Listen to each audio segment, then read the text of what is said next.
ఈ Covid related యాక్టివిటీకి సంబంధించి దాన్ని నియంత్రించడానికి నిరోధించడానికి జరుగుతున్న యాక్టివిటీలో పార్ట్గా మన రాష్ట్రమే కాదు దేశమంతా చేస్తున్న ప్రయత్నాలు దానికి సంబంధించి రాష్ట్రాలకు సంబంధించినంత వరకు వస్తున్న దీన్ని పరిష్కరించడంలో కలిసికట్టుగా చేసే ప్రయత్నాలు ఇది ఎవరు ఊహించకుండా ఊహ కూడా అందనంత తీవ్రంగా ఉన్న దీంట్లో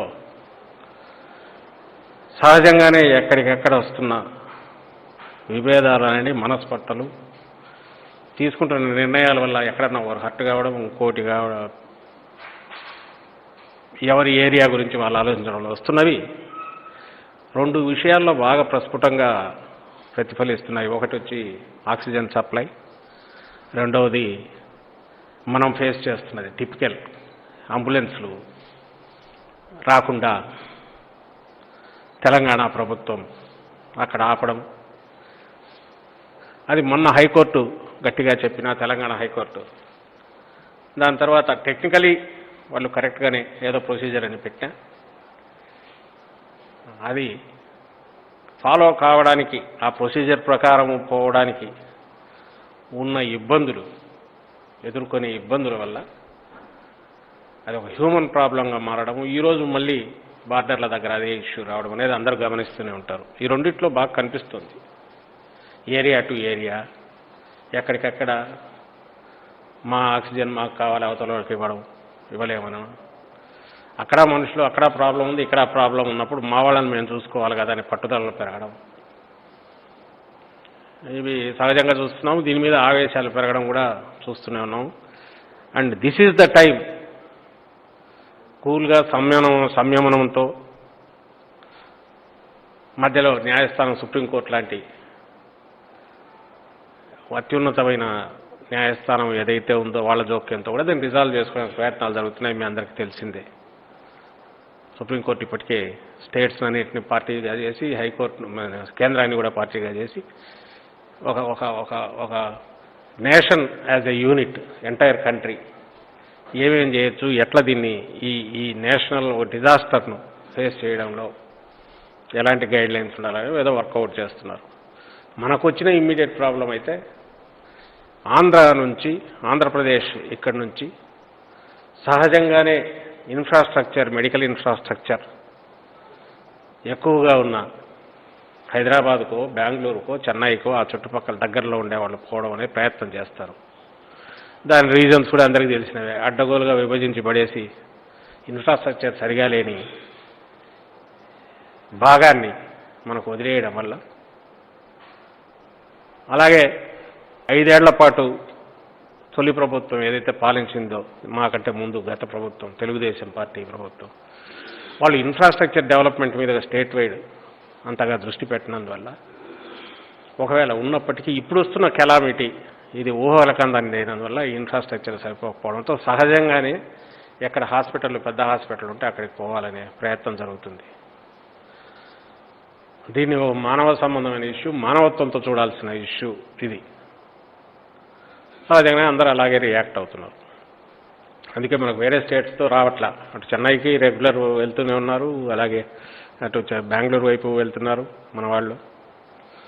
అండ్ ఇక్కడ డిఫరెంట్ హాస్పిటల్స్కి పోతున్నట్టు అక్కడికి పోతున్నారు. ఎక్కడ రాని ప్రాబ్లం ఇప్పుడు ఇక్కడ వస్తుంది. దీనికి సంబంధించి ఇమ్మీడియట్ రాష్ట్ర ప్రభుత్వం ముఖ్యమంత్రి గారు ఆల్రెడీ చర్చించారు. ఆయన ఆదేశాల ప్రకారము అధికార యంత్రాలు మాట్లాడుతున్నారు, పొలిటికల్ లెవెల్లో మాట్లాడుతున్నారు. రెండవది వాళ్ళు ఇష్యూ చేసిన గైడ్ లైన్స్ కూడా ప్రాక్టికల్గా నిజంగా మామూలుగా ఆలోచించినా అది ఎట్లా సాధ్యం అర్థం కావట్లా. హాస్పిటల్ ఎవరైనా ఇప్పుడు వస్తున్నది ఈ కోవిడ్ ఈ దశలో వస్తున్న ఈ కోవిడ్ జబ్బు ఏదైతే ఉందో కరోనా వల్ల వచ్చే వైరస్ వల్ల ఇది నేరుగా చాలా తక్కువ టైంలోనే ప్రాణాంతకంగా మారుతుందనేది ప్రపంచమంతా తెలిసింది. అంటే గంటల్లోనే మామూలుగా సాధారణంగా ఉన్న మనిషి మృత్యువు దగ్గరికి వెళ్ళిపోతున్నాడు. దీనికి ప్రాంతము లేదు, ఇంకొకటి లేదు. మనిషి stamina or withstanding capacity కూడా సంబంధం లేనంత తీవ్రంగా కొడుతోంది. ఈ సమయంలో హాస్పిటల్ అడ్మిషన్ ఇచ్చి ఈ పేషెంట్ అక్కడికి వెళ్ళేసరికి కూడా ఖాళీ ఉంటుందో లేదో తెలియని పరిస్థితి ఉంది. ఎందుకంటే 10 బెడ్లు ఉంటే 100 మంది దాని మీదకి వచ్చి ఇదవుతున్నారు కాబట్టి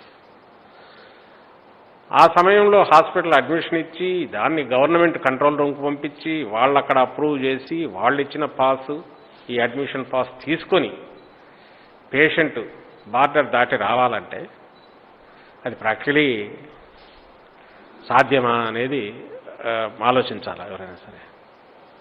అందులో ఇటువైపు జనరల్గా ఉమ్మడి రాష్ట్రం హైదరాబాద్ ఉమ్మడి క్యాపిటల్గా ఉన్నది, ఉండాల్సింది.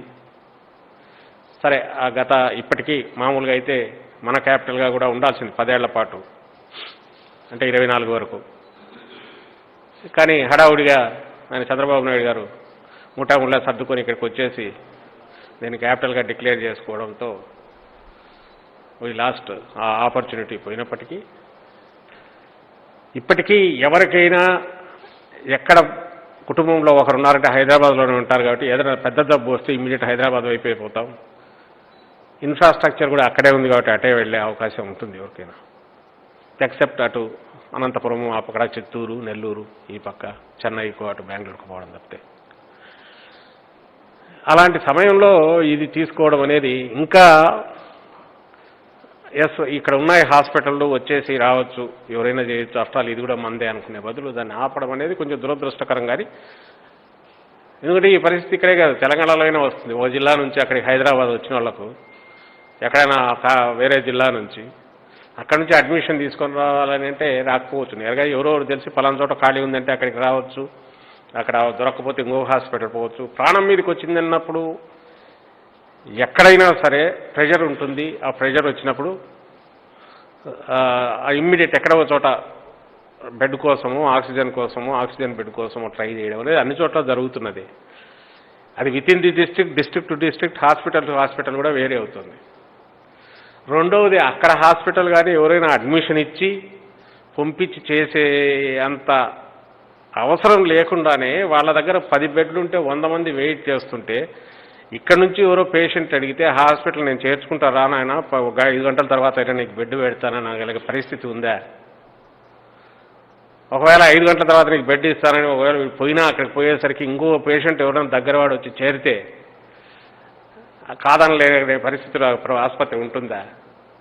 అంటే ఎంటైర్ సిస్టమ్ అంతా కూడా ఆ టైంలో అక్కడికి ఎవరు చేరుకోగలిగితే వాడు ఆ బెడ్ సంపాదించుకోగలిగితే ఆ పేషెంట్ అక్కడ వాళ్ళు హాస్పిటల్ వాళ్ళకి అటెన్షన్ పే చేసి ఇది చేయాల్సింది. ఎందుకంటే beds are already overcrowded, pressure ఉంది. సో దీన్ని చూడాల్సింది ఒక హ్యూమన్ ప్రాబ్లంగా చూడాలా, హ్యుమానిటీతోనే చూడాలా. At the same time infrastructure మీద మొత్తం ప్రెషర్ పెడితే మేమైనా ఎట్లా తట్టుకుంటామనడానికి ఆన్సర్ కూడా వెతకాల్సి ఉంటుంది. అది అక్కడే కాదు ఎక్కడైనా, ఏ స్టేట్ అయినా ఎక్కడైనా చేయాల్సి విత్ ఇన్ ది స్టేట్ చేయాలి, బిట్వీన్ ది స్టేట్స్ చేయాలి, and among total states national level తీసుకోవాల్సింది ఉంది. సో మా ప్రభుత్వం వైపు నుంచి రిక్వెస్ట్ ఆల్రెడీ వెళ్ళింది, అన్ని మార్గాల్లో ట్రై చేస్తున్నారు. ఐ థింక్ అక్కడ కూడా వాటెవర్ దాన్ని ప్రస్తుతానికి సుప్రీంకోర్టు ది గైడ్ లైన్స్ ప్రకారం పదాం అనుకునేదో అంతవరకు ఆ ప్రభుత్వం ఎలాంటి ఆటంకం లేకుండా అంబులెన్స్లను అలౌ చేస్తుందని, ఎందుకంటే ఇది హ్యూమన్ ప్రాబ్లం అనేది ఆశిస్తున్నాం. ఇంకో పక్క ఇది ఒకరు పొలిటికల్గానో ఇంకో రకంగా తెలుసుకునేది బియాండ్ దట్ దాటిపోయింది. ఎక్కడ వాళ్ళదైనా ప్రాణమే. నేను ఇంతకుముందు అన్నట్టు బెడ్లు 100 ఉంటే 1000 మంది వస్తుంటే ఏ 100 మందికి ఇవ్వాలంటే ఫస్ట్ కమ్ ఫస్ట్ బేసిస్ మీద ఎవరో ఉంటారు, లేదా 100-200 చేయగలం. ఎప్పుడు 1000 మంది అయినా అప్పుడైనా కష్టమే అవుతుంది. కాబట్టి సమ్వేర్ ఒక రెగ్యులేషన్ ఏదో ఒకటి ఉండాలా, ఒక పద్ధతి ఉండాలా. అక్కడ చేసే ట్రీట్మెంట్ చేసే డాక్టర్లు ఆ ఇన్ఫ్రాస్ట్రక్చర్ అయినా హ్యూమన్ ఇన్ఫ్రాస్ట్రక్చర్ ఏదైతే ఉందో దాని మీద కూడా విపరీతమైన ప్రెషర్ పడితే అది కూడా కొలాప్స్ అయిన డేంజరే కాబట్టి దానికి అవసరమైన ఒక వెసులుబాటు ఊపిరాడిచ్చేది ఊపిరి ఇవ్వాలి. కాబట్టి దీనికి అందరికంటే మించిన సుప్రీంకోర్టు, లక్కీలీ సుప్రీంకోర్టు కూడా అందరూ గమనించే ఉంటారు. ఆల్రెడీ ఈ మొత్తం నేషనల్ డిజాస్టర్ను ఎట్లా హ్యాండిల్ చేస్తున్నారు, ఎట్లా చేయాలనే దాంట్లో స్టేట్స్ను పార్టీలుగా చేసి కేంద్రాన్ని పార్టీగా చేసి ఆల్రెడీ విచారిస్తున్న విషయం కూడా తెలిసిందే. సో మొన్న ఎప్పుడైతే ఫస్ట్ మనం ఫేస్ చేశామో అప్పుడే సుప్రీంకోర్టులో దీన్ని క్లారిఫికేషన్ తీసుకొని అక్కడి నుంచి గైడ్లైన్స్ ఇచ్చేద్దామనే ప్రయత్నం చేస్తే మన ప్రభుత్వం అప్పటికి కోర్టులో గత 3-4 రోజులుగా అది విచారణకు రానందువల్ల ఈ కేసు వెయిట్ చేయాల్సి వస్తుంది. ఈరోజు కూడా ప్రభుత్వం తను మూవ్ అవుతోంది. అలాగే మిగిలిన అన్ని మార్గాల్లో అధికారులు మాట్లాడుతున్నారు. అట్లీస్ట్ ప్రస్తుతానికైనా అయ్యా అదేదో కోర్టు దీని వచ్చేంత వరకు కూడా మీరు అలౌ చేయండి అని రిక్వెస్ట్ చేసి ఒప్పించడానికి ప్రయత్నం చేస్తుంది ప్రభుత్వం. ఇది అంబులెన్స్కి సంబంధించి. ఈలోగా బార్డర్లకు సంబంధించి ఎవరికి వాళ్ళు వెళ్ళి ఎట్టో ఒకటి రిక్వెస్ట్ చేసి పంపించాలని ట్రై చేస్తున్నారు. బట్ ఇది ఇప్పుడే చూస్తున్నాం, ఇదేదో పొలిటికల్ ఇష్యూ లాగా ఎంటర్ అయిపోయి కొంతమంది అట్లయితే ఆ వెహికల్స్ ఇక్కడికి రావద్దు, ఈ వెహికల్ అంటే ఇది ఇష్యూ డైవర్ట్ అవుతుంది. మా విజ్ఞప్తి అందరికీ ఏదంటే ఈ ఇష్యూ రిజాల్వ్ చేసుకోవాల్సింది ఆవేశాలకు పోయో గొడవ పడో అయితే కాదు. ఎందుకంటే దానివల్ల ఏం లేదు, పొలిటికల్గా వన్ మే స్కోర్ ఏ పాయింట్. ఎందుకంటే ఆల్రెడీ ఆక్సిజన్ విషయంలో ఇది జరుగుతోంది. ఆశ్చర్యకరం ఏంటంటే ఆ మధ్య చెక్ చేస్తే మన ఏపీలోనే మన రిజిస్టర్డ్ వెహికల్స్ ఆక్సిజన్ ట్యాంకర్స్ 169 170 ఉంటే అందులో ప్రాక్టికల్గా ఇక్కడ 40-50 ఉన్నాయి క్రైసిస్ బాగా. మిగిలిన అదర్ స్టేట్స్లో యాక్టివిటీలో ఉన్న వాటిని ఆ స్టేట్స్ రిలీజ్ చేయట్లేదంట, అక్కడికక్కడ వాళ్ళు ఆపేశారు. అంటే క్రైసిస్ ఉంది, ముందు మా తీర్పు అనేది బలవంతంగా ఆపేస్తున్నారు. అంటే నార్మల్ థింకింగు, హక్కులు ఇది దాటిపోయి ఎవరిది వాళ్ళు ప్రొటెక్ట్ చేసుకోవడం అనే ఒక మైండ్ సెట్ లేకపోతున్నారు. అది స్టేట్స్కు సహజంగా ఉండే ఇది కూడా మన ఏరియా వరకు మనం ప్రొటెక్ట్ చేసుకోవాలి. అంటే పీపుల్ అక్కడ ఎలక్టెడ్ గవర్నమెంట్ ఉంది కాబట్టి దాని నుంచే ఎక్స్పెక్ట్ చేస్తారు ప్రొటెక్షన్. అలాగే మెడికల్ ఇన్ఫ్రాస్ట్రక్చర్ను దాన్ని తట్టుకుంటుందా లేదా చూసుకోవడం, దానికి అవసరమైన గైడ్లైన్స్ కూడా వాళ్ళ రైట్ ఉంటుంది. బట్ ప్రపంచమే ఊహించనంత ప్రాబ్లం ఇది. ఈరోజు ఎంటైర్ వరల్డ్ కూడా దీన్ని యునైటెడ్గా ఇచ్చేయాలి, పేటెంట్సే డీలైసెన్స్ చేయాలని WTOలో చర్చలు జరుగుతున్నాయి. మామూలుగా అవన్నీ రెగ్యులర్గా అయితే అది పేటెంట్ ఉంటే అది దానికి ఉన్న శాంక్టిటీ ఎంత అంటే వేరే వాళ్ళు దాన్ని చేయడానికి లేదు. అలాంటిది ఇది ఎంటైర్ హ్యూమన్ రేస్ ఫేస్ చేస్తున్న ప్రాబ్లం కాబట్టి ఎంటైర్ గ్లోబల్ లెవెల్లోనే దీనికి సంబంధించి నార్మల్ రూల్స్ కానీ లాస్ కానీ వీటిని పక్కకు తోసైనా సరే దీన్ని ఫేస్ చేసి ఎదుర్కోవాలని ఎంటైర్ వరల్డ్ యునైట్ అవుతున్న అయిన నేపథ్యం ఇది.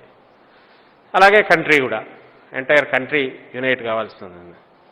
ఇక్కడ హక్కులు వీటికంటే కూడా మోర్ భారతదేశం మొత్తం ఒకటి, ఎక్కడ ఉన్నా అందరికీ ఏదైనా ప్రాణమే, వీలైనంత వరకు అందరికీ ఎట్లా అందించాలి, ఉన్న రిసోర్సెస్ను మ్యాక్సిమం ఎట్లా కోఆర్డినేటెడ్గా వాడుకోవాలి, పొదుపుగా వాడుకోవాలి, ఎఫెక్టివ్గా వాడుకోవాలి, ఎట్లా ప్రజలను ఎడ్యుకేట్ చేయాలి. అలాగే అత్యవసరమైతే ఎక్కడ ట్రీట్మెంట్కి అవకాశం ఉన్నా అక్కడ ఎక్కడ అవసరం ఉన్నా అవకాశం ఉన్న చోటలంతా అలౌ చేయాలి. వీటన్నిటికి సంబంధించి కొన్ని గైడ్లైన్స్ ఫామ్ చేయడంలో సంయమనంతో మోర్ స్టేట్స్మెన్ లైక్గా ఇది చేయాల్సిన సమయం ఇది. అంతే తప్ప ఆవేశంగా ఈ వన్ అప్ మ్యాన్షిప్ కోసం ఏదో స్కోర్ చేయడం కోసం నినాదాలు ఇచ్చి లేని ఆవేశాలు పెంచి అదేదో బార్డర్ డిస్ప్యూట్ లాగా దీన్ని తీసుకుపోవద్దని అందరికీ విజ్ఞప్తి చేస్తున్నాం. మీడియా కూడా అదే దృష్టితో చూడి కోఆపరేట్ చేయాలని కూడా కోరుతున్నాం చేసాను. అలాగే ఇది తేగేంత వరకు ఒక పక్క నడుస్తున్నాయి కాబట్టి మన దగ్గర ఫెసిలిటీస్ ఉన్న వాటిని వాడుకొని వీలైనంత వరకు అన్లెస్ అక్కడ కొంత అవకాశం ఉంది అని తెలియకుండా, మామూలుగా అయినా కూడా అక్కడ ఏ హాస్పిటల్లో ఉందో తెలియకుండా నేరుగా వెళ్ళిపోవడం అంటే రిస్క్ కొని తెచ్చుకోవడమే, ప్రాణం మీదకి ఇంకా ప్రాబ్లం తెచ్చుకోవడమే. అది కూడా ఈ బాధితులు ఎవరైనా ఉంటే వాళ్ళు కానీ వాళ్ళ కుటుంబం వాళ్ళు ఆలోచించాలా, అందుకు తగిన ఇదిందలో చూసుకొని పోవాలి తప్ప రష్ కావద్దని, ఇది రిజాల్వ్ అయ్యేంత వరకు కూడా రష్ కావద్దని విజ్ఞప్తి చేస్తున్నాం. ఈ విషయంలో మా పార్టీ పరువు నుంచి వీళ్ళందరూ కూడా హెల్ప్ చేస్తున్నారు. శాసనసభ్యులు అందరూ కూడా బార్డర్స్ అక్కడ ఉన్న చోట మిగిలిన చోట్ల కూడా అవేర్నెస్ పెంచడానికి చూస్తున్నారు. సో దీన్ని కొంత రిజాల్వ్ అయ్యేంత వరకు కూడా హడావుడిగా పోవద్దు అనేది వీళ్ళకి విజ్ఞప్తి చేస్తున్నాం. అలాగే అనవసరంగా ఇష్యూ పెద్దది చేయకుండా కొద్ది రోజులు రిజాల్వ్ అయ్యేంత వరకు కూడా సుప్రీంకోర్టులోనూ అక్కడ కానీ వాళ్ళ గైడ్లైన్స్ ప్రకారం పదం అంతవరకు మోర్ మానవత్వంతో ఆలోచించి ఇలా వచ్చే అంబులెన్స్లను అలౌ చేయాలని కూడా విజ్ఞప్తి చేస్తున్నాం తెలంగాణ ప్రభుత్వానికి. ఇది ఒక పక్క ఇది జరుగుతుండగా ఇంకో పక్క మన స్టేట్కు సంబంధించినంత వరకు హౌ వీఆర్ ఫేసింగ్ ఆర్ దీన్ని ఓవర్కమ్ కావడానికి దీన్ని ఎదుర్కొని నార్మల్ లైఫ్ వీలైనంత తక్కువ అఫెక్ట్ అవుతూ మన జీవన వ్యాసంగాలన్నీ రాష్ట్రంలో సొసైటీలో ఉన్నవి వీలైనంత వరకు తక్కువ అఫెక్ట్ అవుతూ చూస్తూ, అలాగే మన ఎకానమీ కూడా ఎకనామిక్ యాక్టివిటీ కానీ అగ్రికల్చర్ కానీ మిగిలినవి వీలైనంత తక్కువ అఫెక్ట్ అవుతూ, ఎందుకంటే ఆ క్రైసిస్ ఇంకా భయంకరంగా ఉంటుంది కాబట్టి అట్ ది సేమ్ టైం మన ప్రజలను ప్రొటెక్ట్ చేసుకోవడము, ఈ కోవిడ్ని ఎదుర్కోవడము, వ్యాక్సినేషన్, ఆసుపత్రుల ఇన్ఫ్రాస్ట్రక్చర్ పెంచుకోవడము, ఇలాగ మల్టిపుల్ టాస్క్స్ అన్నీ కూడా ఎఫెక్టివ్గా చేయడం కోసం మన ముఖ్యమంత్రి జగన్మోహన్ రెడ్డి గారు ప్రతిరోజు మానిటర్ చేస్తూ అఫీషియల్స్కు దిశానిర్దేశం చేస్తున్నారు. అది అందరూ గమనిస్తూ ఉన్నారు ఏ రోజుకు ఆ రోజు. ఇప్పుడున్న క్రైసిస్లో గత కోవిడ్ ఫస్ట్ ఫేజ్లో ఎట్లయితే ఇంక్లూడింగ్ ఇంటర్నేషనల్ ఏజెన్సీస్ కూడా అప్రిషియేట్ చేశాయో, ఆంధ్రప్రదేశ్ ప్రభుత్వం ముందు చూపుతో ఎప్పుడైతే మనకు సంబంధించిన జీవనోపాధి ఎఫెక్ట్ అవుతున్న టైంలో సబ్సిస్టెన్స్ కిందనో ఎక్కడికెక్కడ వాళ్లకు సహాయంగా, అది కూడా డైరెక్ట్ బ్యాంక్ ట్రాన్స్ఫర్ ద్వారా పేదలకు 2 పూటల 4,000 నోట్లు పోవడానికి వీలుగా, రెక్కాడితే కానీ డొక్కాడని వర్గాలు ఏవైతే ఉన్నాయో పేదలు వాళ్లకు సహాయం చేసింది, అప్రిషియేట్ చేసింది కూడా అందరూ గమనించారు. We are continuing the same.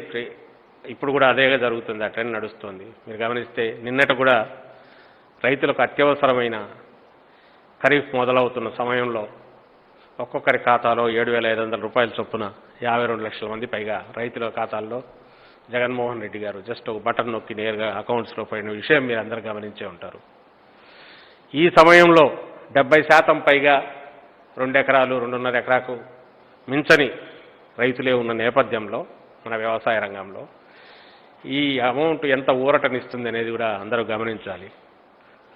అలాగే రేపు 25కు మళ్ళీ బీమా కింద ఏదైతే వైఎస్ఆర్ ఉచిత పంటల బీమా కింద గతంలో ఇన్సూరెన్స్ ఏజెన్సీ చూసేది ప్రీమియం వరకు వాళ్ళ దగ్గర నుంచి తీసుకునేవాళ్ళు. సో ఇప్పుడు ప్రీమియం మన ప్రభుత్వం పే చేస్తుంది. అందులోనూ ఈసారి ఇంకా ఆ ఇన్సూరెన్స్ కంపెనీ ఫార్మేషన్ అది కానందువల్ల గవర్నమెంటే భరించాల్సి వస్తుంది. అది ఇక్కడ ప్రత్యేకత. దాదాపు 2,000 కోట్ల రూపాయలు 32 లక్షల మందికి అనుకుంటా పైగా రైతులకు అది కూడా అందబోతోంది.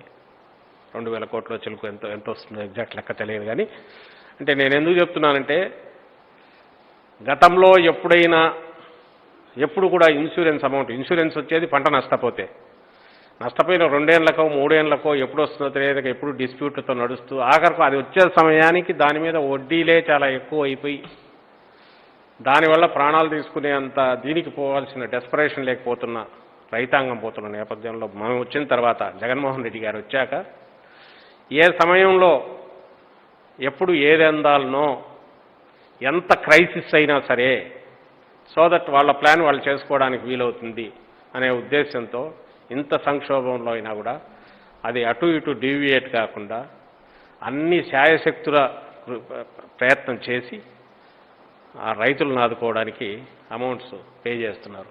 నిన్ననే 3,900 కోట్లు, మళ్ళీ ఓ 2,000 కోట్లు బీమా కింద ఇవ్వాల్సి వస్తుంది.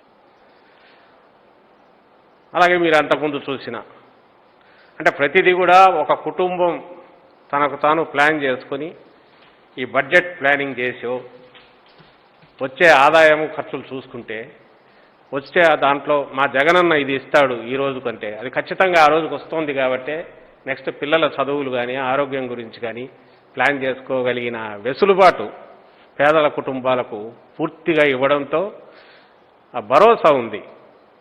ఏదో మేము ఇస్తున్నామని చెప్పి నేను ఇక్కడ రైజ్ చేయక తప్పదు. గత ప్రభుత్వంలోకి రావడానికి 2014కు ముందు చంద్రబాబు నాయుడు గారు రుణమాఫీ అనే పథకం ప్రకటించాక దాంట్లో ఈ 1,00,000 కోట్లు 87,000 కోట్లు మొత్తం అని ఆయన చెప్పింది తీసేస్తున్నాం. తర్వాత డిస్కౌంటెడ్ 23,000 కోట్లు ఎంత అన్నారు, అది తీసేయండి. ఆఖరకు ఆయన ఇవ్వాలనుకుని ఇచ్చి సెలెక్ట్ చేసిన వాళ్ళకు కూడా మొత్తం 5 ఏళ్లలో ఆయన ఇచ్చింది నాకు గుర్తుండి 13,000 కోట్లు 14,000 కోట్లు అనుకుంటారు. కొంచెం అటు ఇటు ఉండొచ్చాము. ఇంకొక విడత అని చెప్పి అది కూడా వచ్చే ప్రభుత్వం మీరు ఎందుకు పే చేయరని దబాయించాడు పెద్ద మనిషి.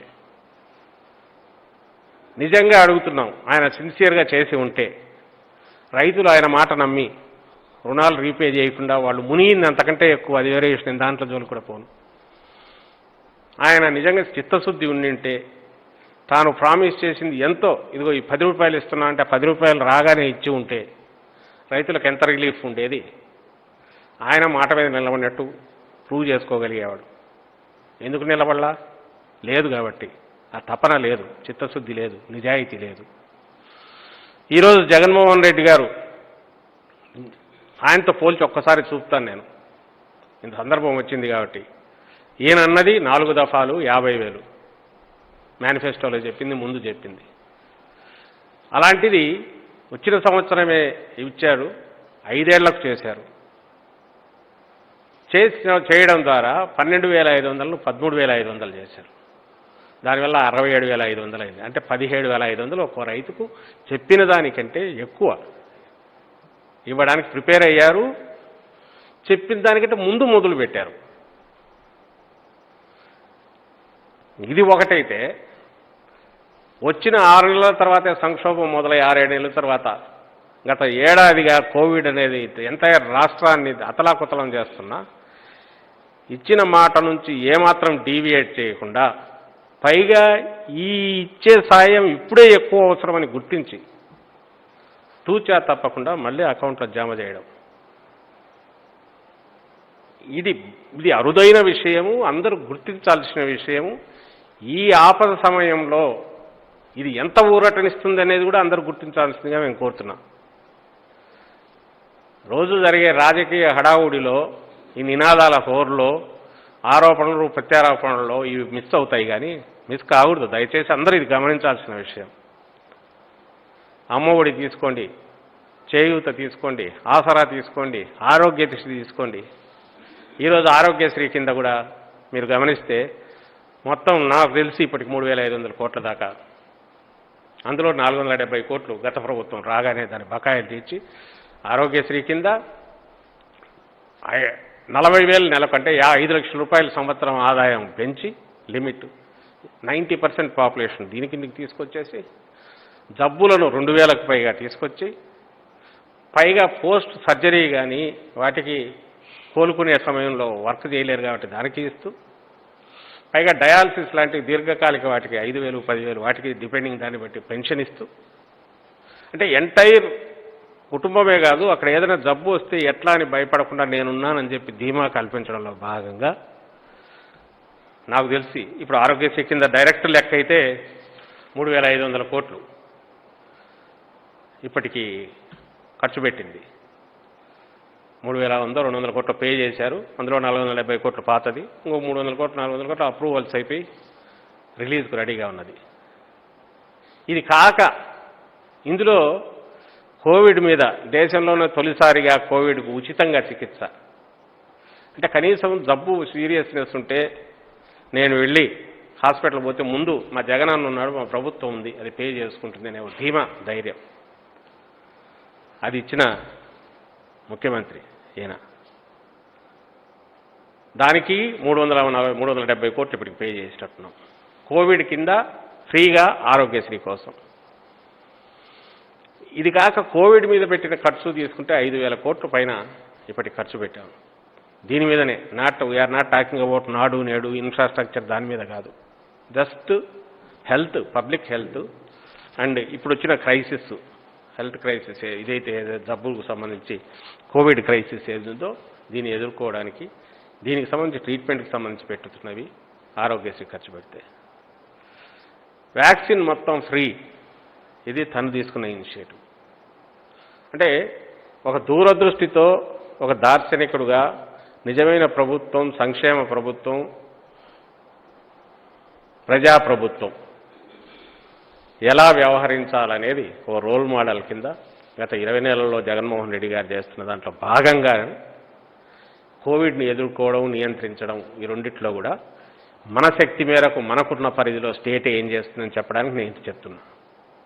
దీని మీద ఇంకా అడ్వైజర్స్ తీసుకుంటున్నారు. అలాగే ఇంకా ఏదన్నా దీనికంటే మెరుగ్గా ఎట్లా చేయాలనే దాంట్లో కూడా మీరు గమనిస్తే జగన్మోహన్ రెడ్డి గారు మిగిలిన రాష్ట్రాలు లేకపోతే మిగిలిన దేశంలో ఇంకా ఎవరికంటే కూడా అతి కొద్ది మంది ముఖ్యమంత్రుల్లో కానీ లేదా అందరికంటే ముందు కానీ తాను ఉంటున్నారు. ఎందువల్ల సాధ్యమైందంటే మొత్తం ఎంటైర్ దేశం అంతా కూడా గురించి ఆలోచించగలుగుతున్నారు. ఎందుకంటే ఇక్కడున్న ప్రాబ్లం అన్ని చోట్ల ఉంటుంది, మనం అది కూడా గమనించాలి. అట్ ది సేమ్ టైం ఇలా చేస్తే బాగుంటుందనే ఒక మంచి సలహాలు కూడా వితౌట్ ఎనీ పాలిటిక్స్ లేకుండా కూడా ఇవ్వగలుగుతున్నారు పెద్ద మనిషిలాగా. అందుకే మీరు గమనిస్తే వ్యాక్సిన్ 2 కంపెనీల మీద 7 కోట్ల కెపాసిటీ పెట్టుకొని మన రాష్ట్రం రిక్వైర్మెంట్ 7 కోట్లు ఉంటే దేశం రిక్వైర్మెంట్ 172 కోట్ల డోసులు అయితే ఎప్పటికి చేయాలనుకుంటున్నారు, ఎట్లా చేయాలనుకుంటున్నారు, అన్లెస్ దాన్ని ఫ్రీ చేయకపోతే అనే ఆలోచన జగన్మోహన్ రెడ్డి గారికి వచ్చింది. అదే ప్రపోజ్ చేశారు. ఇప్పుడు అందరూ ఒప్పుకుంటున్నారు, సెంటర్ కూడా ఆ దిశగా అడుగులేస్తుంది. అంటే ఇదేదో పెద్ద గొప్ప అని ఆయన చెప్పట్లా, యువతో అనలా, మనం గుర్తించాల్సిన అంశం అని నేను చెప్తున్నాను. ఆ ఆలోచన ఎందుకు వచ్చిందంటే ప్రజలంటే ప్రేమ, ఒక ఒక ఒక రేషనల్ థింకింగ్, ఒక లాజిక్ ప్రకారం ఆలోచించడం, కామన్ సెన్స్తో ఆలోచించడం, సొల్యూషన్ చూపాలనే తపన, దాంతో వస్తున్నదే. ఎవరు ఆలోచించినా ఇవే వస్తాయి ఫ్రీ చేసి. కొంచెం కామన్ సెన్స్తో ఆలోచించి సొల్యూషన్స్ చూడాలి అనుకుంటే, వద్దు రాజకీయం చేయాలనుకుంటే ఇదిగో మనట ఇప్పుడు తిడుతున్నారు చూడండి తెలుగుదేశం వాళ్ళు, దాని నాయకుడు అట్లా వస్తుంది. వాళ్ళు ఎన్నిసార్లు చెప్పినా మళ్ళీ అదే. ఇప్పుడు కొత్తగా 20వ తేదీ నుంచి 20వ తేదీ మధ్య విండో ఉన్నింది, అప్పుడెందుకు ఆర్డర్ ప్లేస్ చేయలే? ఇప్పుడు చిన్నపిల్లలకు చెప్తారా వీళ్ళు? నాకు అర్థం కావట్లా. ఓ పక్క సెంట్రల్ గైడ్ లైన్స్ క్లియర్గా ఉంటే మొత్తం ఎంటైర్ ప్రొడక్షన్ డిస్ట్రిబ్యూషన్ అది టేక్ ఓవర్ చేస్తే నువ్వు పోయేసి ఫ్యాక్టరీ ఏదో ఐసోలేటెడ్ దాని దగ్గర ఎందుకు ఇది చేయలేదని అడిగితే ఏం సమాధానం చెప్పాలి వీళ్ళకు? నువ్వు చూడదలుచుకోలే, వినదలుచుకోలే. సుప్రీంకోర్టులో సెంటర్ కూడా వేసింది, అయ్యా మేము తీసుకున్నాము దానివల్ల ఇది అవుతుంది. ఇప్పుడు అదే సెంటరు జగన్మోహన్ రెడ్డి గారు ఆ తర్వాత మిగిలిన వాళ్ళు అన్నాక ఓకే ఫ్రీ చేస్తున్నాము, మిగిలిన చోట్ల కూడా చేయండి అంటున్నారు. ఆ ప్లాంట్ వాళ్ళు, ఆ కంపెనీ వాళ్ళు కూడా రెడీ అంటున్నారు. అలాగే గ్లోబల్ టెండర్స్ ఎందుకు చేయలేదు? ముందు చేసింటే అప్పుడే స్టేట్స్ పోయింటే కొనగలిగేవాము. కానీ అప్పుడు కూడా సెంటర్ ఆదుకోవాలి, because it's the national disaster. It has to take up the total responsibility కంప్లీట్గా. దీనికి సంబంధించినంత వరకు అయ్యే కాస్ట్ కానీ మిగిలినవి కానీ ఐడియల్ ఆదర్శనీయమైన పని ఏంటంటే సెంటరే తీసుకోవాలి. స్టేట్కి అలాట్ చేసే పరిస్థితిలో కాస్ట్ కూడా తనే భరించి చేయాలి. చిన్నది కొద్దిగా ఇవ్వడం కాకుండా ఓవరాల్గా ఇది ఫస్ట్ టార్గెట్ కింద దీనికి, ఎందుకంటే దానివల్ల మిగిలింది కొంత సేవ్ అయ్యే అవకాశం ఉంటుంది కాబట్టి, అండ్ ఒక స్టేట్గా ఆలోచించగలిగిన పరిస్థితి కాదు కాబట్టి దీన్ని ఇంత పెద్ద ప్రళయాన్ని ఎదుర్కోవాలంటే centre has to lead and take states into confidence. వాటితో చర్చలు జరిపి వాళ్ళను తీసుకొని ప్లాన్ ఆఫ్ యాక్షన్ చేసి ఇంప్లిమెంట్ చేయాలి. బాధ్యత, పవరు రెండు అప్పుడు దానికి ఉంటాయి. ఇప్పుడు అది మొదలవుతున్నట్టుంది, సంతోషం దాని ప్రకారం. అయితే దీంట్లో తాటాకులు కట్టాలని ఇంతకాలం వీళ్ళు చూసిన వాళ్ళు ఇది గమనించట్లేదా? వాళ్ళకు తెలియదా? అది తెలుసు, ఇది తెలుసు. అయినా సరే 4 రాళ్ళు వేస్తే అది కడుక్కుంటా కూర్చుంటారు లేనేస్తే బండలు వేయడం మొదలుపెట్టారు వాళ్ళు. రెండవది ఆక్సిజన్కు సంబంధించినంత క్రైసిస్. ఆక్సిజన్ క్రైసిస్ మేము గమనిస్తుంటే మనం 350 టన్నుల నుంచి నెల రోజుల్లో మనం 600 టన్నులకు ఈరోజు రీచ్ అయ్యాం. ఇదేం గొప్పతనం అని కాదు. సెంట్రల్ అలొకేషన్ ఇచ్చినప్పుడు ఆ అలొకేషన్ను కొంచెం పెంచుకోవడానికి ట్రై చేయడం, దానికోసం పక్క స్టేట్స్తో సుహృద్భావ వాతావరణంలో వాళ్ళతో చర్చలు చెప్పి రిక్వెస్ట్ చేసి కొంచెం తెచ్చుకోవడము, దానికంటే ముఖ్యంగా లాజిస్టిక్స్ అంటే దాని మూవ్మెంట్ ఎట్లనే దగ్గర పెద్ద క్రైసిస్ వచ్చింది. ఈరోజు నిజానికి ఆక్సిజన్ది ఎందుకు వస్తుందంటే ఇప్పుడు వచ్చిన ఈ వేరియంట్ ఏదైతే ఉందో, ఇప్పుడు వస్తున్న ఈ జబ్బు ఏదైతే ఉందో అందరికీ తెలుసు. అవర్, హాఫ్ అన్ అవర్, 2 అవర్స్లో కూడా నేరుగా లంగ్స్కు కొడుతోంది, ఊపిరితిత్తులు అఫెక్ట్ అవుతున్నాయి, అక్కడి నుంచి ఆర్గాన్స్ ఫెయిల్ అవుతున్నాయి, క్లాట్ అవుతోంది బెడ్, అండ్ ప్రాణాంతకం, డెత్కు దారి తీసే అవకాశం ఉంది. అంటే ఈ గతంలో లాగా 5 రోజులు 9 రోజులు ఈ లక్షణాలు ఉంటాయి తర్వాత అనేది దాటిపోయింది. ఇప్పుడు బాగా ఉన్నవాళ్ళు గంటన్నరలో 2 గంటల్లో అట్లే ఉంటారనే గ్యారంటీ లేదు. సేమ్ ప్రెజర్ అంతా వచ్చి హాస్పిటల్స్ మీద పడింది, ఐసీయూ బెడ్ల మీద పడింది. ఐసీయూ బెడ్లు ఒకవేళ పెంచుదామన్నా ఆక్సిజన్ ఎట్లా? ఒకవేళ ఆక్సిజన్ 5 లీటర్లు సరిపోతుందని బెడ్స్ పెంచితే 5 నుంచి అది 50 లీటర్ల వరకు పోతుంది. సో ఆ రిక్వైర్మెంట్ పెరిగితే ప్రెషర్ తగ్గుతుంది. ఈ బ్యాలెన్సింగ్ ఎట్లా చేయాలి? ఈ బ్యాలెన్సింగ్ చేయాలంటే బయట నుంచి ఆక్సిజన్ రావాలా, ఆక్సిజన్ వీళ్ళకి వచ్చిన తర్వాత కూడా ఆ ప్రెషర్ ఎంత పెరిగి ఇదే వచ్చినా కూడా తట్టుకోవడానికి వీళ్ళకి సప్లై ఉండాలా, అది అయిపోయేలాగా మళ్ళీ రిప్లెనిష్ చేయాలి, ఆక్సిజన్ రావాలా. దీనికోసం నిజంగా కంటిన్యూయస్గా 24/7 నిమిషము మానిటర్ చేసుకుంటున్నారంటే అతిశయోక్తి కాదు. పైనుంచి ఇక్కడి నుంచి ఐఏఎస్ అధికారులు. ఇంతకుముందు ఆయన కృష్ణబాబు గారితో మాట్లాడిన who is taking care of ఇది ఎంత చూస్తున్నారు ప్రొక్యూర్మెంట్ దీనికి సంబంధించినంత వరకు. షాన్మోహన్ ఆయన యంగ్ ఆఫీసర్ తను చూస్తున్నాడు.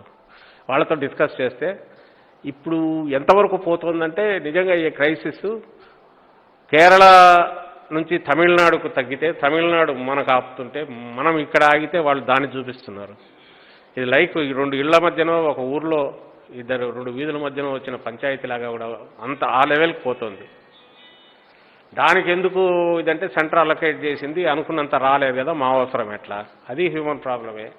కేరళ మాది ఎక్కువ ఉంది కదా కేసు లోడు, మా దగ్గర మాకు కావాలి కదా, అది హ్యూమన్ ప్రాబ్లమే. సో వీటిలో నుంచి వస్తుందనే దారిలో వచ్చినాక దానికి జీపీఎస్ పెట్టి ఎస్కార్ట్ పెట్టి తీసుకొస్తుంటే మధ్యలో జీపీఎస్ అయితే ఎక్కడ ఆగిపోయింది తెలుసుకోవడానికి మళ్ళీ పోలీసులను పంపించో అఫీషియల్స్ పంపించి చూస్తున్నారు. అంటే మినిట్ టు మినిట్ మానిటరింగ్ వచ్చి అక్కడి నుంచి ప్లాన్ ఇక్కడ హాస్పిటల్కి అందజేయడం వరకు, మధ్యలో ఈలోగా ఇంకో దగ్గర ఎక్కడ ఎమర్జెన్సీ వచ్చిందంటే డైవర్ట్ చేయడము. ఈ దీంట్లో తీసుకురావడంలో కూడా మన దగ్గర ఉన్న ట్యాంకర్లు బై రోడ్డు వస్తే గంటకు 35 కిలోమీటర్స్ దీంతో పోతున్నాయని, వేరే అదే ట్రైన్ మీద రాగలిగితే 100 కిలోమీటర్స్ స్పీడ్తో వచ్చేయచ్చు అనుకుంటే ఎక్కువ టైర్ల వెహికల్స్ ఉన్నాయి కాబట్టి మనకు అది ప్రాబ్లం అవుతుంది. సో దాన్ని ఓవర్కమ్ కావడానికి ఇప్పుడు కంటైనర్ లేవు, లక్కీగా ఒక 5 కంటైనర్లు వచ్చాయంటున్నారు. దీంతో రాత్రే మాట్లాడి గుజరాత్ జామ్నగర్ నుంచేమో ఒక 4 కంటైనర్లు, ఇక్కడ ఒక 5 అడిషనల్గా which can be mounted on train. So oxygen trains లాగా వాటిని ఆపోజిట్ డైరెక్షన్స్లో నడపడం ద్వారా డైలీ 40-50 టన్స్ తీసుకురావాలని ఇంతకుముందే ఎక్స్ప్లెయిన్ చేశారు. అలాగే ఇప్పుడు గుజరాత్ జామ్నగర్ నుంచి 4 కంటైనర్లు ఏదో సెంటర్ అప్రూవ్ చేసిందని అవి బయలుదేరితే అవి 2-3 డేస్లో ఒక 80 టన్స్ అడిషనల్గా తెచ్చిస్తుంది. సో దాన్ని తీసుకొని దీన్ని వాడడం ద్వారా మనకి ఇక్కడ కొంచెం వెసులుబాటు రావడం వల్ల వీ కెన్ గివ్. అలాట్మెంట్ ఉన్నా తీసుకోవడం కష్టమవుతుంది, తీసుకున్నా మూమెంట్ కష్టమవుతుంది. మూమెంట్ వచ్చిన తర్వాత అక్కడ చేర్చిన తర్వాత దానికి ఇవ్వడం ఇచ్చింది సరిపోవట్లేదు. ఎందుకంటే అక్కడికి బెడ్లు పెంచడము, డాక్టర్ దగ్గరికి వచ్చేసరికి వాళ్ళకు ముందు ఎంతో కొంత ఇవ్వాలన్నంత వాళ్ళు బెడ్స్ పెంచితే ఆ నంబర్కు ఇది సరిపోవట్లా. సో ప్లాంట్ సెలెక్షన్కు టెండర్లు పిలిచారు, అదొక పక్క నడుస్తుంది. ఇదంతా నేను ఎందుకు చెప్తున్నానంటే ఇంత పెద్దది ఊహకందనిది, గతంలో ఎప్పుడూ చూడనిది క్రైసిస్ కంటిన్యూస్, దాన్ని మేనేజ్మెంట్ క్రైసిస్ మేనేజ్మెంట్ అనేది 1 day 2 days కాదు కంటిన్యూస్ చేయాల్సి వస్తుంది. దాంట్లో మన ముఖ్యమంత్రి గారి నేతృత్వంలో ఏదైనా క్యాబినెట్ కానీ ఇక్కడ ఉన్న అఫీషియల్స్, బ్యూరోక్రాట్స్ అండ్ కింద ఫీల్డ్లో ఉండేవాళ్ళు ప్రతి ఒక్కరూ కూడా పూర్తి డెడికేటెడ్గా సొంత మన ఇంట్లో ప్రాబ్లం లాగా వాళ్ళ సొంత ప్రాబ్లం లాగా వాళ్ళ పరిధి అయినా కాకపోయినా ఆ ఎక్స్ట్రా మైల్ వెళ్ళి కామన్ సెన్స్తో ఆలోచించి సొల్యూషన్ కోసం చూస్తూ కూడా ప్రయత్నం చేస్తున్నారని అయితే సగర్వంగా చెప్పగలం. నిజంగా entire state should thank everybody officials. ఇంకా దీనికంటే ముందున్న వాళ్ళు ఉన్నారు, వాళ్లకు డాక్టర్లు, నర్సులు, హాస్పిటల్స్ ఎక్కడో కొద్దిమంది ఈ క్రైసిస్ను క్యాష్ చేసుకునే వాళ్ళు ఉంటే ఉండొచ్చు. అది సొసైటీ అయినా కొంతమంది ఉన్నా 95% పైగా అసలు వాళ్ళు ప్రొఫెషనల్గా చేస్తున్న సర్వీస్ అయితే వాళ్లకు, ఎందుకంటే ఇలాంటి క్రైసిస్ ఇది ఏదో కెలామిటీ ఏదో తుఫాను వరదలో అయితే అయిపోయిన తర్వాత సర్వ్ చేయడము సేవ చేయడం ఒకటి. ఇది అటెండ్ కావడం అంటే ఆ రోగం మనం తెచ్చుకోవడము, మన ప్రాణం మీదకి తెచ్చుకోవడం, అంటే డాక్టర్లకు నర్సులకు. అయినా సరే వాళ్ళ మీద ఇంత ప్రెషర్ పడినా వాళ్ళు ఒక స్వచ్ఛందంగా అంతగా చేయడం అనేది, అది అన్లెస్ స్వచ్ఛందంగా చేస్తే తప్ప దీని ఏదో డ్యూటీలాగా పొద్దు మామూలు పనిలాగా బాధ్యతలాగా చేస్తే అయ్యేది కాదు. దాంట్లో 99% వాళ్ళు చేస్తున్న దానికైతే చేతులు ఎత్తి మొక్కాలి అందరూ. అంత ప్రెషర్ ఉంది వాళ్ళ మీద, ఆన్సర్ ఇవ్వలేరు. ఓ పక్క ప్రతిదీ, ఇంకో పక్క రూల్స్ ఇవి ఫాలో కావాలి. ముఖ్యంగా ప్రభుత్వ ఆసుపత్రులు, అక్కడ ఉన్న నర్సులు, అక్కడున్న ఆయాల దగ్గర నుంచి, సపోర్టింగ్ సిబ్బంది దగ్గర నుంచి, ఫ్రంట్ లైన్ వర్కర్స్ అందరూ, పోలీసులు. ఇదంతా ఎందుకు చెప్తున్నామంటే ఇంత పెద్ద క్రైసిస్ని ఎదుర్కోవడంలో entire state infrastructure, human resources ఇంత కష్టపడుతున్నప్పుడు అదర్ స్టేట్స్తో డీల్ చేసే విషయంలో కూడా పూర్తి సంయమనంతో, రాజనీతిజ్ఞతతో వ్యవహరించాల్సిన సమయం. అలాగే ఇది హ్యూమన్ ప్రాబ్లంగా డీల్ చేసే ఎంటైర్ కంట్రీ డీల్ చేయాల్సిన నేపథ్యంలో ప్రభుత్వం చేస్తున్న వీటన్నిటికీ నేను ఇంతకుముందు కూడా చెప్పాం, తప్పులు ఇది కూడా పొరపాటు జరిగితే యూ కెన్ డూ బెటర్ ఇట్లా చేస్తే అని ఎప్పుడైనా చెప్పచ్చు, ఆల్ అపోజిషన్ పార్టీస్ కానీ ఇంకొకరు కానీ. అంతేగాని ఏమీ చేయట్లేదు అని ఇంత పెద్ద పెద్ద రాళ్లు వేయడం అనేది మానితే బెటర్ వచ్చేసింది. రెండవది, ఇంత దీన్ని తట్టుకోవాలంటే సహజంగానే మీడియా రోల్ అయితే చాలా ఎక్కువగా ఉంది. ఎందుకంటే పబ్లిక్లో అవేర్నెస్, కంట్రోలింగ్ ఎక్కడా లేదు. కేసులు రావడం తగ్గాలి. కేసులో తగ్గాలంటే మన పనులు మనం చేసుకుంటూ జాగ్రత్తగా, అట్ ది సేమ్ టైం దాని బారిన పడకుండా ఏం చేయాలనేది కూడా తీసుకోవాల్సిన జాగ్రత్తలు కూడా నిన్న ముఖ్యమంత్రి గారు చెప్పినట్టు ఇది మన లైఫ్లో పార్ట్, తప్పదు, యాక్సెప్ట్ చేయాలి. We have to overcome it. It takes some time. దానికి అవసరమైన ఇదంతా చేస్తూ at the same time life has to go on and move on. కాబట్టి దీన్ని చేసేటప్పుడు ఈ జాగ్రత్తలు ఖచ్చితంగా తీసుకోవాలనేది మరీ అందరికీ విజ్ఞప్తి చేస్తున్నాం. ఇది ప్రచారం చేయడంలో, దీన్ని జనంలోకి తీసుకెళ్లడంలో మీడియా రోల్ ఎక్కువగా ఉంటుంది. కాబట్టి మీడియా కూడా విజ్ఞప్తి చేస్తున్నాం, ఖచ్చితంగా సిస్టంలో లోపాలు ఎత్తి చూపాల్సిందే. బట్ ఏ సెన్స్ ఆఫ్ దాంట్లో అంటే ఇది హ్యూమన్లీ ఇంపాసిబుల్ అయిన టాస్క్. ఇన్ఫ్రాస్ట్రక్చర్ ఇంత ఉంటే దాని మీద ఓ పెద్ద 1000 ఉన్న చోట 10,000 ప్రెషర్ పడితే తట్టుకోగలుగుతుందా? అది ఎవరన్నా డెర్లిక్షన్ ఆఫ్ డ్యూటీ, నిర్లక్ష్యమా లేక ప్రాక్టికల్ ఇబ్బందా? అంటే ప్రాక్టికల్ ఇబ్బంది అయితే దాన్ని ఎత్తి చూపి నిస్సహాయత ఉందనేది కూడా వెలికి చూపిస్తే చేసేవాడికి కొంచెం కాన్ఫిడెన్స్ వస్తుంది మనం ఉన్నామని. అంతే తప్ప మొత్తం అన్నీ ఆ ఎంపథెటిక్ దృష్టి లేకుండా, ఆ సహానుభూతితో వాళ్ళ బాధ ఏదో మనం అర్థం చేసుకోకుండా ఇది ప్రతి దాంట్లోనూ క్రిటికల్గానే చూడడం అని అంటే డిమారలైజ్ అయిపోతారు. సిస్టమ్ మొత్తం కొలాప్స్ అవుతుంది. అందులోనూ హాస్పిటల్ ఇన్ఫ్రాస్ట్రక్చర్ కానీ, డాక్టర్లు కానీ, ఫ్రంట్ లైన్ వర్కర్స్ కానీ వాళ్ళు ఎట్టి పరిస్థితుల్లో డిమారలైజ్ కాకూడదు. వాళ్ళని నిలబెట్టుకోవాలా, మేము ఉన్నాం అనేది వాళ్ళకి రావాలా. అలాగే ప్రజలకు కూడా మనకు మనం సెల్ఫ్ నియంత్రణే ముఖ్యం, అది చేసుకోవాలనేది కూడా మెసేజ్ మీడియా కూడా ముందుకు తీసుకెళ్లాలని కోరుతూ సెలవు తీసుకుంటాం. Thank you.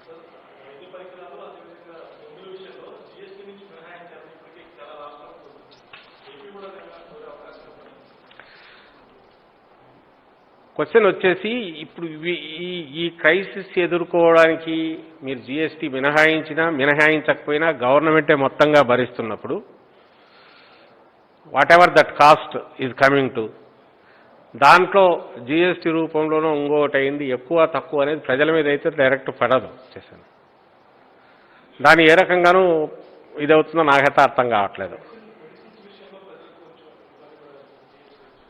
మెడిసిన్కి సంబంధించి ఈ పర్టికులర్ దీనికి సంబంధించి అసలు అదొకటి ఉంది, ఏ మెడిసిన్ ఏది వాడాలనేది కూడా క్లారిటీ రావట్లేదు. ఇప్పుడు ఉన్నది సైంటిఫిక్ ప్రకారం ఇదే డాక్టర్లే, ఇదే సైంటిస్టులు వాళ్ళు తీసిందే, స్టిరాయిడ్స్ ఎక్కువ వేయడం ద్వారా కొత్తవి వస్తున్నాయని అంటున్నారు. ఇప్పుడు దీన్ని జోలికి నేను ఫీల్ అయ్యేదైతే సైంటిఫిక్ డీటెయిల్స్ జోలికి ఎక్కువ ఆ డిబేట్ జోలికి పోకపోయినా, జీఎస్టీ దీన్ని మినహాయించినంత మాత్రాన మనకు సంబంధించినంత వరకు ప్రభుత్వం మొత్తం ఫ్రీ చేసిన నేపథ్యంలో, కంప్లీట్ గవర్నమెంటే భరిస్తున్న నేపథ్యంలో దీనివల్ల అడిషనల్గా వస్తుందంటే ప్రియారిటైజ్డ్ సబ్జెక్ట్ అయితే కాదు.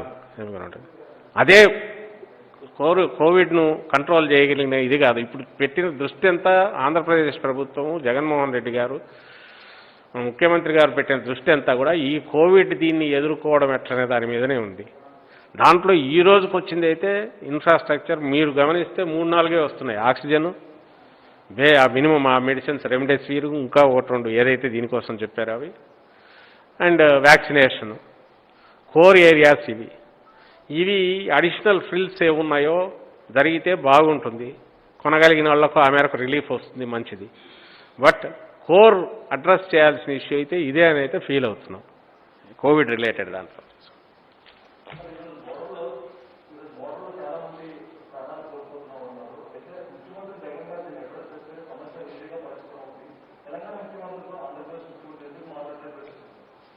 మాట్లాడలేదని ఎందుకు అనుకుంటున్నారు? ఇప్పుడు అఫిషియల్ దీనికి కాకపోయినా ఆఫ్లైన్ ఇంకో రకంగానో అన్ని దారుల్లో కూడా దాన్ని అడ్రస్ చేయడానికి ట్రై చేస్తున్నారు.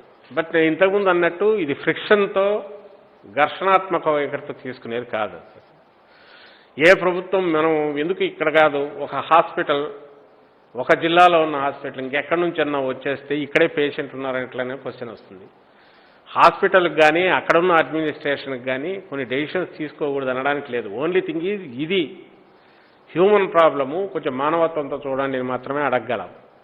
రెండవది లీగల్ పర్వ్యూలో పెట్టి వాళ్ళ గైడ్ లైన్స్ ప్రకారమన్నా పోవాలి. ఈ 2 ప్రయత్నాలు జరుగుతున్నాయి. అధికారుల స్థాయిలో, రాజకీయ స్థాయిలో, లీగల్గా, అల్టిమేట్ లీగల్గా తేలాలి. కాబట్టి ఈ 3 కూడా ప్రభుత్వం వైపు నుంచి పూర్తి ప్రయత్నాలు జరుగుతున్నాయి. అండ్ ఆల్రెడీ నేను ఇంతకుముందు అన్నట్టు సుప్రీంకోర్టులో ఇది జరుగుతోంది కాబట్టి ఇది కూడా ఒక పాయింట్ ఆఫ్ డిస్కషన్ వస్తుంది.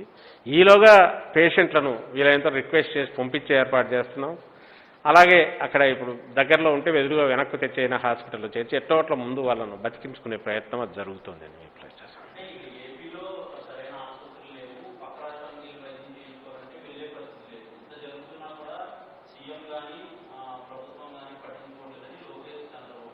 అదే నేను అంటున్నా, ఇప్పుడు వాళ్ళను క్వశ్చన్ చేస్తున్నది ఏంటంటే, నువ్వు చేసిన పని దరిద్రం వల్లే కదా, నువ్వు వచ్చినప్పటి నుంచి నువ్వే అంటున్నావు ఏపీలో లేవని ఎక్కడికి పోతున్నారంటే 5 ఏళ్ళు ఎక్కడ గాడిదలు కాస్తున్నారు, ఎందుకు కట్టలేదు సూపర్ స్పెషాలిటీ హాస్పిటల్స్, నీ భ్రమరావతి అనేది పెట్టుకుని వర్చువల్ దీంట్లో నడిపే బదులు అప్పుడే ఇన్ఫ్రాస్ట్రక్చర్ ప్రవేశింటే ఈరోజు జగన్మోహన్ రెడ్డి గారు చేస్తున్నది 4 ఏళ్లలో చేసి చూపిస్తాడు ఆయన.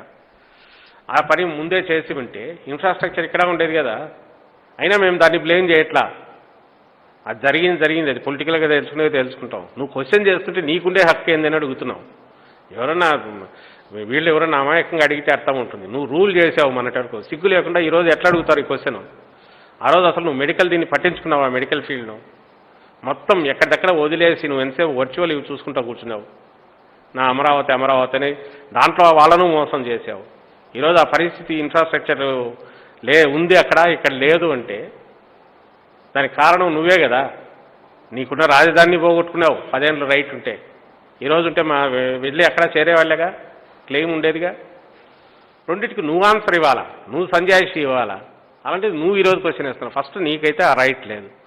రెండోది, ఇక్కడ ఎవరు బాధ్యత నుంచి తప్పించుకోవట్లేదు. స్టేట్ గవర్నమెంట్ ఈజ్ రియల్ టైంలోనే దీన్ని అడ్రస్ చేయడానికి ట్రై చేస్తుంది ఎక్కడికక్కడ అన్ని విధాల. But at the same time this is not the time to score ఏదో వన్ అప్ మ్యాన్షిప్ ఒక ఆర్గ్యుమెంట్ పెట్టడము, ఓ నినాదం ఇవ్వడము, ఓ పంచి డైలాగ్ కొట్టడము కాదు. దానికి సొల్యూషన్ చూడాలా. ముందు ప్రాణాలు పోకూడదు, ఇక్కడ అక్కడ తర్వాత. దానికి రిక్వెస్ట్ చేస్తున్నారు, పంపిస్తున్నారు. అందుకే అంబులెన్స్ స్లోగా అయినా మూవ్ అవుతున్నాయి. ఇంకో పక్క రిలీఫ్ కోసం ట్రై చేస్తున్నారు. ఇదే నేను చెప్పదలుచుకున్నాను.